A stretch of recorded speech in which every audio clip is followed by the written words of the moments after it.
Online class में स्वागत है। अपने जो जीके वाला पार्ट था उसमें कालीबंगा सभ्यता को पढ़ चुके हैं, बैराट सभ्यता को पढ़ चुके हैं, आहड़ या आयड़ सभ्यता मैंने करवा दी थी। आज की अपनी क्लास रहेगी गणेश्वर सभ्यता। नेक्स्ट अपने आती है गणेश्वर सभ्यता स्थल। सभी जानते हैं कहां पर है। इससे जो भी महत्वपूर्ण पहलू बनेंगे, जो भी बिंदु बनते हैं, वो मैं सब आपको लिखवा दूंगा, जो भी एग्जाम में अब तक पूछे गए हैं।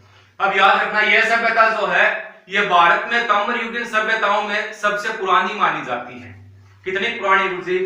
देखो 3000 ईसा पूर्व से 3000 ईसा पूर्व से 2800 ईसा पूर्व तक इसका काल माना गया है, यानी 3000 काफी पुरानी है। बात यह है। अब यह सभ्यता स्थल जो है ताम्रयुगीन सभ्यताओं में सबसे प्राचीन होने के कारण, यानी सबसे पहले तांबे के अवशेष यहीं से मिले थे, इसलिए इस सभ्यता स्थल को ताम्रयुगीन सभ्यताओं की जननी कहा जाता है। इसी को ही पुरातत्व का पुष्कर कहते हैं, इसी को ही ताम्र संचयी सभ्यता भी कहा जाता है। यह सभ्यता स्थल जो है, यहां से मछली पकड़ने के तांबे के कांटे प्राप्त हुए हैं। यहां से दोहरी पेशदार पिनें प्राप्त हुई है तांबे की, जो कि मध्य एशिया वाली सभ्यताओं से मेल खाती हैं। अब यह सभ्यता जो है, यहां से जो तांबा प्राप्त हुआ वो 99% शुद्ध तांबा है। अब ऐसा अनुमान लगाया जाता है कि यह सभ्यता सीकर में विकसित हुई, तो इसके पड़ोस में एक तरफ तो खेतरी झुंझुनू में तांबे की खान है वो है, और दूसरी तरफ अलवर पड़ता है, तो अलवर में खोदरी तांबे की खान है। इन दोनों खानों से इस सभ्यता के लोग जो है वो तांबा लाते होंगे, ऐसा माना गया है। अब इस सभ्यता में कुछ महत्वपूर्ण बिंदु और आएंगे, उनको लिखित में देख लेते हैं। थोड़ा जल्दी करवा रहे हैं टाइम के अभाव के कारण, ताकि वीडियो ज्यादा बड़ा न हो। गणेश्वर सभ्यता कठै सब न ध्यान है। कहां पर है? नीम का थाना। नीम का थाना रेवासा कस्बा है, और कहां पर? सीकर में। कठै गुरुजी सीकर में, सब न ध्यान है। रेवासा सीकर, यानी ये सभ्यता स्थल जो है वो नीम का थाना तहसील है अपने सीकर में, रेवासा यहां पर विकसित हुआ है। अब नदी की बात करें, सभी सभ्यता स्थल कोई ना कोई नदियों के तट पर विकसित हुए हैं, तो जाहिर सी बात ये भी कौन सी नदी? कांतली नदी जिसे कहा जाता है। आम भाषा में जन काटली नदी बोले ना, काटली जो काट दे, काटली नदी, या मौसम के हिसाब से चलती है तो मौसमी नदी भी इसको कहा जाता है। आंतरिक प्रवाह की नदी है, बरसात होगी तो चलेगी, नहीं तो नहीं चलेगी।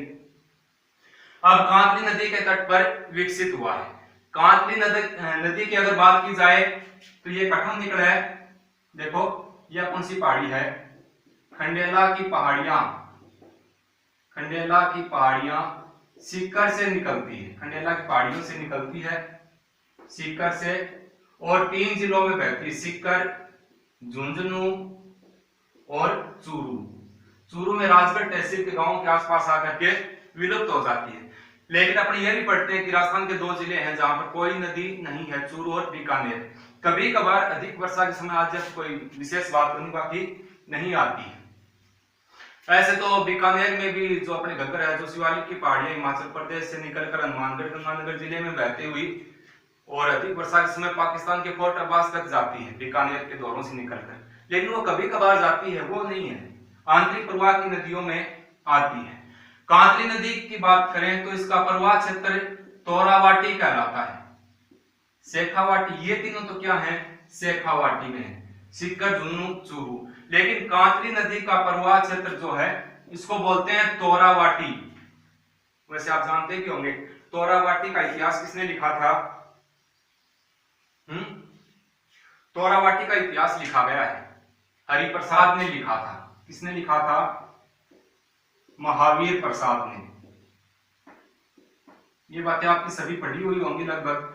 महावीर प्रसाद ने तोरावाटी का इतिहास लिखा था। सभ्यताओं के बारे में यहाँ पर इसने एक बात भी कही थी कि बैराट सभ्यता से जो महात्मा बुद्ध की अस्थियां मिली हैं, तो वो अस्थियां ही नहीं, महात्मा बुद्ध का जन्म भी बैराट सभ्यता में ही हुआ था। ऐसा कहने वाले महावीर प्रसाद एकमात्र व्यक्ति थे जिन्होंने तोरावाटी का इतिहास लिखा था।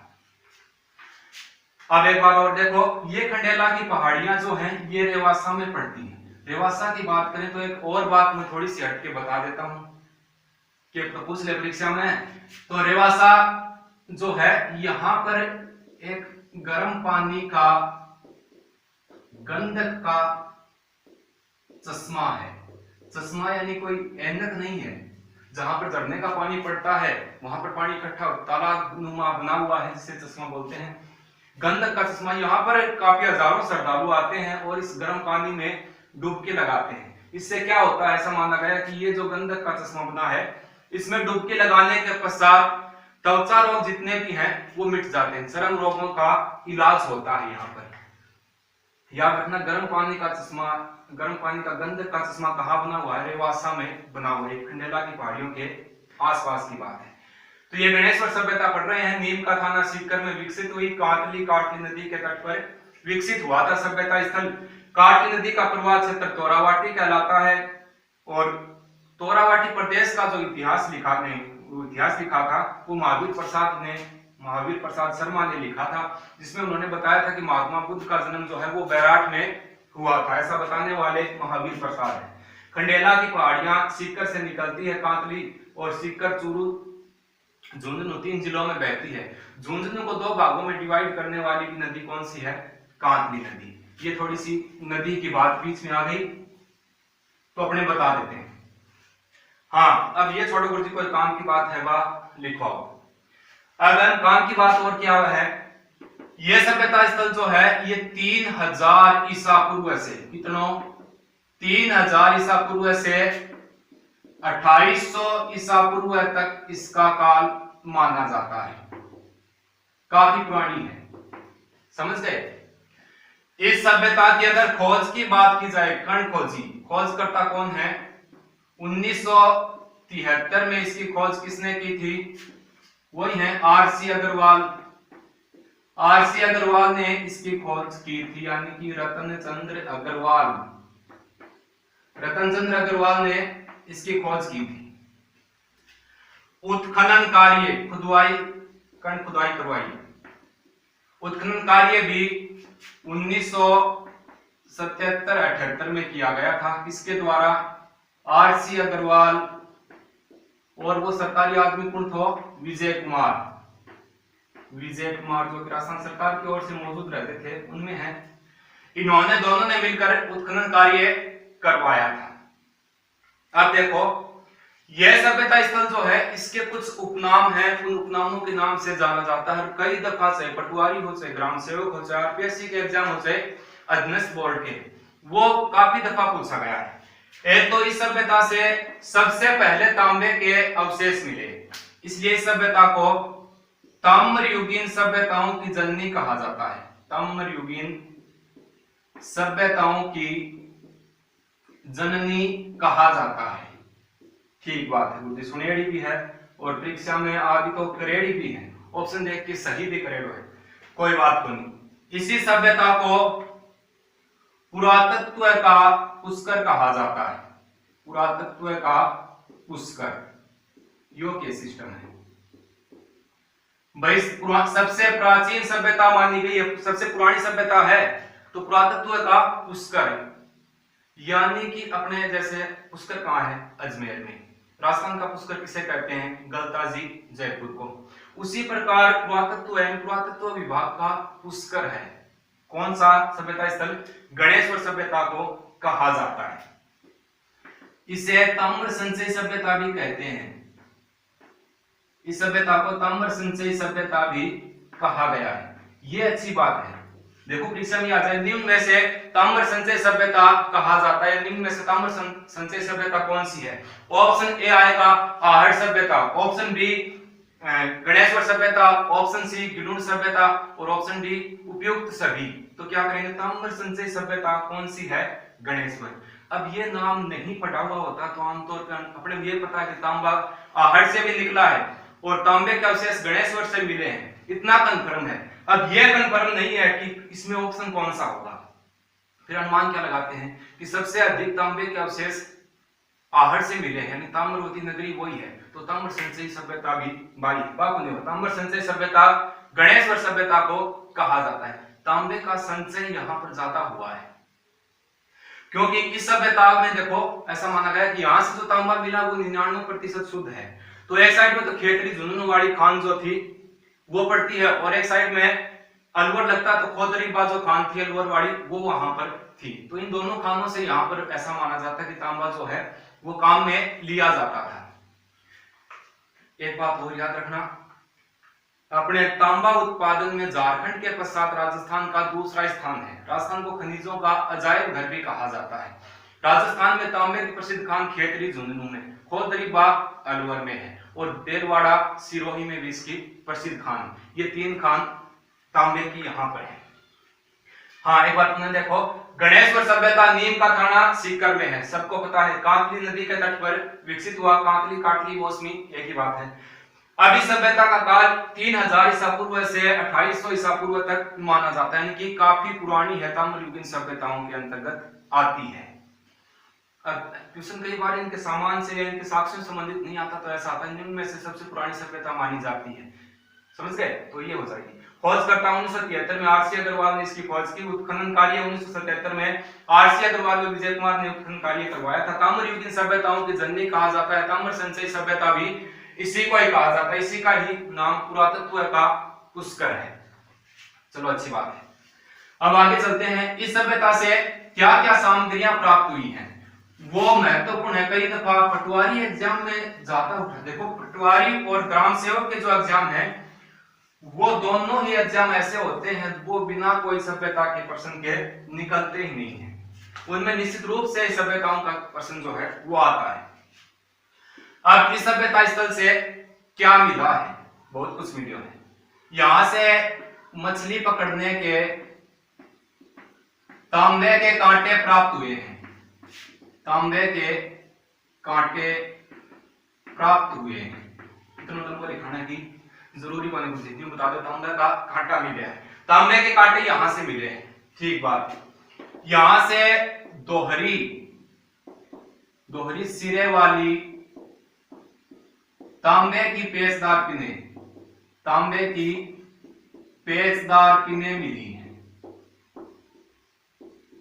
समझ गए? यहां से क्या मिला है? दोहरी सिरे वाली तांबे की पेचदार पिनें, दोनों तरफ सिरे वाली पन्नी पेचदार पिनें मिली हैं, जो कि मध्य एशिया की सभ्यताओं से मेल खाती हैं। ये बात इंपॉर्टेंट है, जो कि मध्य एशिया की जो सभ्यताएं रही अपनी उनसे मेल खाती। इससे पता लगता है कि उन सभ्यताओं का जो है इस सभ्यता के साथ कोई ना कोई जुड़ाव रहा होगा, या यहां से वो तांबा या इस प्रकार की पिनें वहां ले जाते थे, या ये वहां से आयात निर्यात होता था। मध्य एशियाओं की सभ्यताओं से मेल खाती हुई सभ्यता कौन सी है? गणेश्वर सभ्यता है।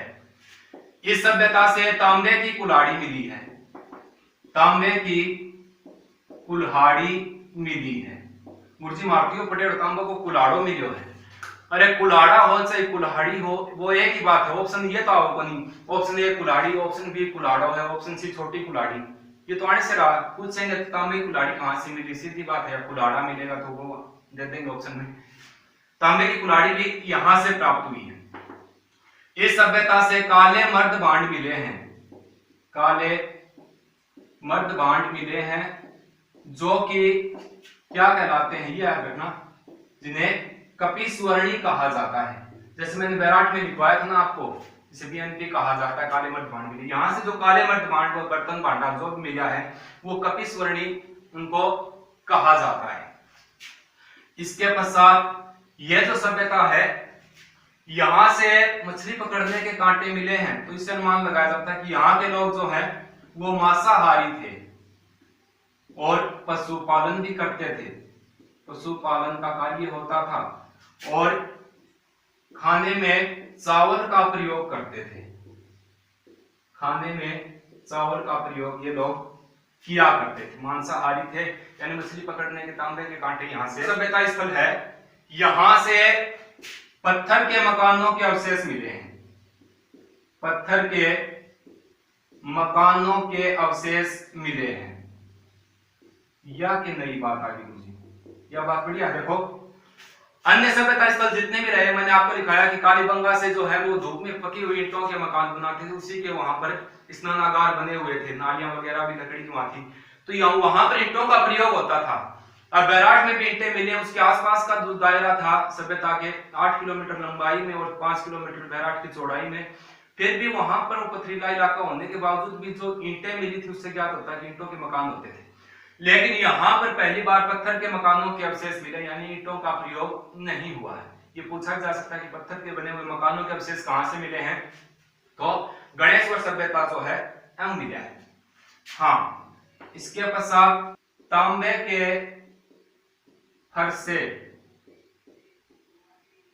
के फरसे प्राप्त हुए हैं, यानी तांबे की कई वस्तुएं यहां से मिली हैं। तो पुनः देखो एक बार, गणेश्वर सभ्यता जो है यहाँ से मछली पकड़ने के तांबे के कांटे प्राप्त हुए, ठीक बात, तांबा के समान। दोहरी सिरे वाली तांबे की पेचदार पिनें मिली जो कि मध्य एशिया से मेल खाती थी। यहाँ से तांबे की कुल्हाड़ी प्राप्त हुई है, यहाँ से काले मर्द भांड मिले जिसे कपिस्वर्णी कहा जाता है। यहाँ के लोग जो है वो मांसाहारी थे, खाने में चावल का प्रयोग करते थे और ऐसा माना जाता है कि पशुपालन भी निश्चित रूप से यहाँ पर रहा होगा। यहाँ पर पत्थर के मकानों के अवशेष प्राप्त हुए हैं, अन्य सभ्यताओं से ईंटों से बने हुए मिले हैं। यहाँ से तांबे के फरसे भी प्राप्त हुए हैं। यहाँ से जो तांबा प्राप्त हुआ है वो 99% शुद्ध तांबा माना गया है, यानी कि इस सभ्यता के लोग जो हैं वो तांबा या तो खेतड़ी झुंझुनू है ना, अपनी खेतड़ी झुंझुनू इस खान से या खोदरीबा अलवर वाली खान से यहाँ पर लेकर आते थे। तो आज की क्लास में